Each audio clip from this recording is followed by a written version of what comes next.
बॉलीवुड अभिनेता संदीप नाहर ने कई समस्याओं का सामना किया, पर कभी हार नहीं मानी, पर पारिवारिक कलह के कारण जिंदगी से हार मान ली।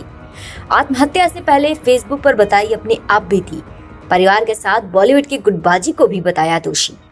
बॉलीवुड अभिनेता संदीप नाहर की आत्महत्या ने एक बार फिर से पुरुषों के लिए भी अधिकार की आवश्यकता को बल दिया है।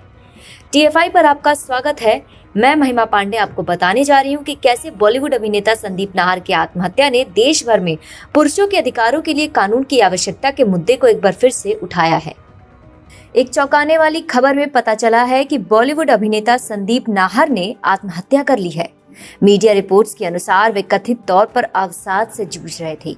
संदीप नाहर ने MS Dhoni, the untold story और केसरी में अपने छोटे पर प्रभावी रोल में दर्शकों पर एक अलग छाप छोड़ी थी।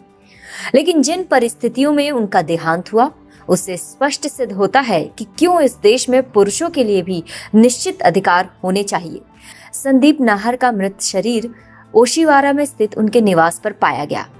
मरने से पहले फेसबुक पर अपनी पूरी व्यथा बताई कि आखिर क्यों वे ऐसा घातक कदम उठाने पर विवश हुए। उन्होंने कहा, अब जीने की इच्छा नहीं हो रही है। जीवन में काफी सुख दुख देखे, हर समस्या का सामना किया, पर आज जिस कठिनाई से गुजर रहा हूँ वो सहनशीलता के बाहर है।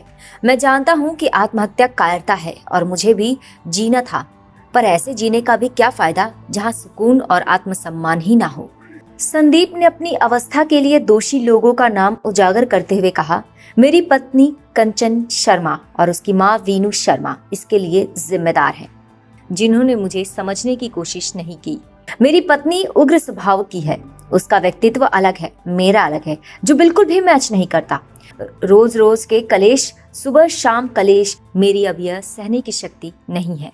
इसमें कंचन की कोई गलती नहीं, क्योंकि उसका नेचर ऐसा है कि उसे सब नॉर्मल लगता है, पर मेरे लिए यह सब नॉर्मल नहीं है।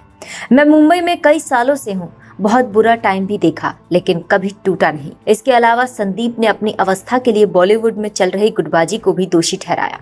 लेकिन जिस प्रकार से उन्होंने अपने पारिवारिक समस्या के बारे में बात की, उससे स्पष्ट होता है कि आधुनिकता की होड़ में कहीं ना कहीं हम नैतिकता की बलि भी चढ़ा रहे हैं। महिलाओं के अधिकारों के बारे में बात करना या उसका समर्थन करना कोई अपराध नहीं है, परंतु यदि पुरुषों का किसी संबंध में उत्पीड़न होता है तो उसके अधिकारों के लिए भी आवाज उठनी चाहिए। हमारे देश क्या, दुनिया के अधिकांश देशों के कानून जेंडर न्यूट्रल नहीं है, लिंग के अनुसार निष्पक्ष नहीं है, और अधिकतर यह कानून महिलाओं को ही प्राथमिकता देते हैं। चाहे तलाक के बाद मेहनताना की बात हो या फिर फर्जी मामलों के लिए जवाबदेही की बात हो, पुरुषों को अधिकतर मामलों में न्याय नहीं मिलता। IPC की धारा 498A और धारा 375 एवं 376 का जितना दुरुपयोग हुआ, उससे न सिर्फ पुरुषों का नुकसान होता है, बल्कि उन महिलाओं का भी नुकसान होता है जिनके लिए ये कानून वास्तव में बनाया गया था। इससे पहले 2015 में सड़क पर एक मामूली झड़प ने सर्वजीत सिंह के जीवन को नर्क बना दिया था, क्योंकि जिस प्रकार से जसलीन कौर ने उन पर छेड़खानी का झूठा आरोप लगाया और जिस प्रकार से बिना सोचे समझे मीडिया ने उन्हें दोषी ठहराया, उससे सर्वजीत का मान सम्मान सब मिट्टी में मिल चुका था। सर्वजीत और संदीप जैसे ना जाने कितने पुरुष हैं जिन्हें मानसिक प्रताड़ना का दिन रात शिकार होना पड़ रहा है, परंतु उन्हें न्याय मिलना तो दूर की बात, उनकी तकलीफों को हंसी में उड़ा दिया जाता है।